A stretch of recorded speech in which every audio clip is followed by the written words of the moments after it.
it's not just Roster Y. It's also T1 from Korea. Oh, here we go. Game 1. Elimination. T1 and Leviatán taking to the Rift here.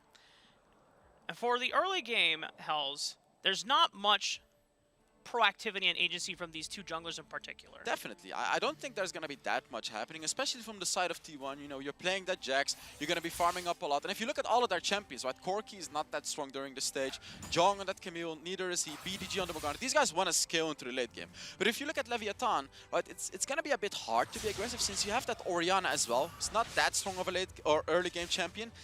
But they have to make the moves. Lumesh on that Zed, whenever he reaches level 5, I want to see Leviatán go. Jax skills, before the Morgana skills, before the Camille skills. When you have Hullbreaker, that's not going to happen. Androck is in a world of trouble now, locked in the Hextech ultimatum. Counter-Strike comes in, and it's just easy pickings. T1 strike with first blood. Phenomenal. Going right to the Herald as well.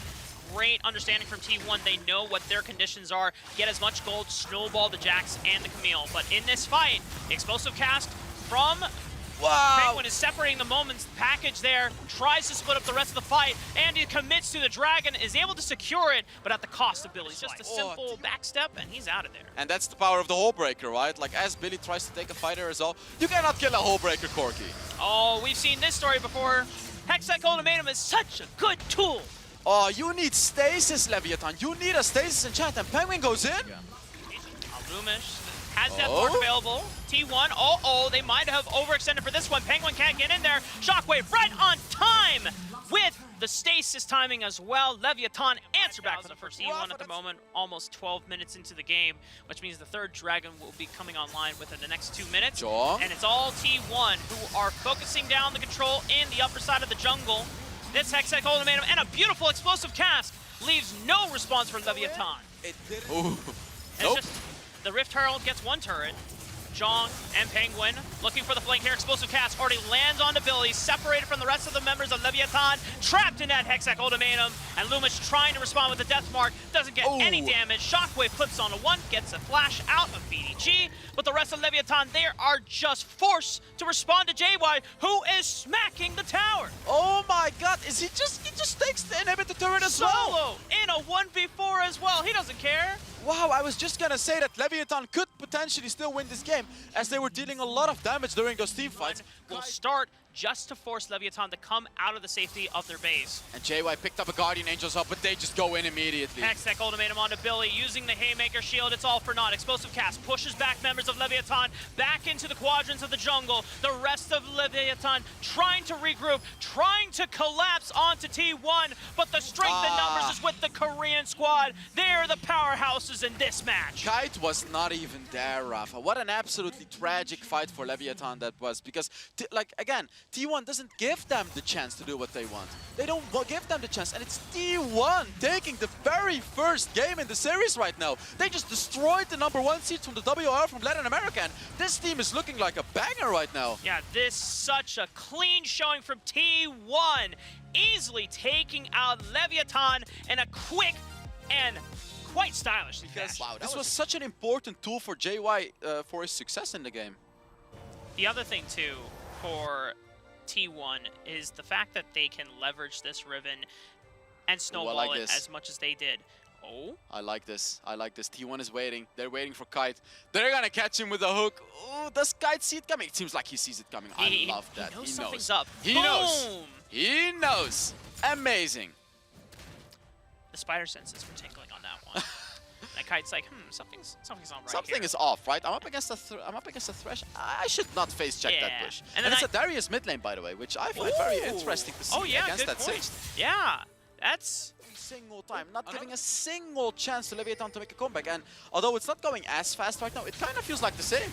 Oh, Jong now in the 1v1 against Lumish. Lumish already popping the barrier. Oh, he's in trouble. Ignite has ticked down, but Jong has the mobility.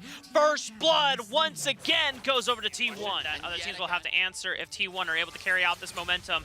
They have the numbers advantage on this Baron side of the map, but it's the last chapter, and Androck flashing forward to connect the route, getting distance onto Core, but he's running away and he's got the poison ticket. Demacian just does a lot of true damage, and it's a leap strike from Andy that smites him down, but it's a easy trade by on back. Kite forced to use the shockwave. Doesn't do enough to keep T1 away as they slay another. It's all about stalling for the side of Leviatán. They have Andy on the Jax, who is now corralling right on the JY, but it is Penguin once again. The Dark Passage giving him the safety.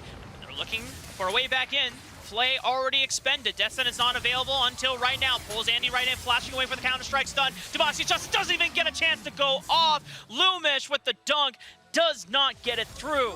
And the Yumi. Second Dragon being started up. T1 have already burned it down to 2,000 HP. Leviathan have to make the charge, but the Dragon is secured. Shockwave doesn't hit anyone.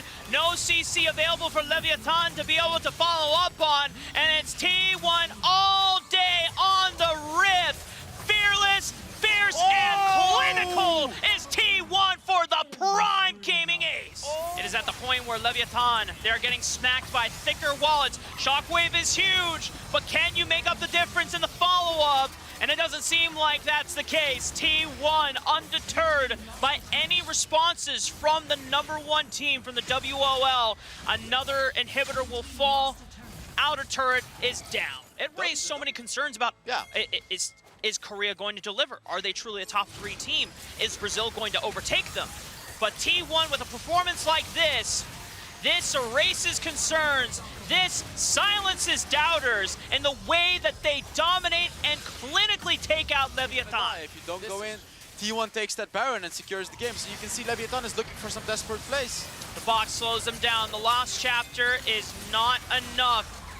Leviatán on the run once again after forced to make the initial engage, but T1 gets to pick and pull them apart once again. Androck is the last member standing, but it is T1 on the doorsteps of the base, not even waiting for the minion wave. They have the Baron buff, and they're going to just take out Androck for another Prime Gaming Ace. T1 clean out WOL from the Icons tournament and advance in their stage. What a dominant performance. They have such a great future ahead in the knockout stage as well. They're going to be up against the Chinese team, but T1 just showed that they got what it takes. What a phenomenal performance. And man, this is a whole new T1 that I just saw. Now, T1 still have one more team to play against before they move on to the knockout stage, but advancing from the lower I'm getting bracket ahead of myself the right now.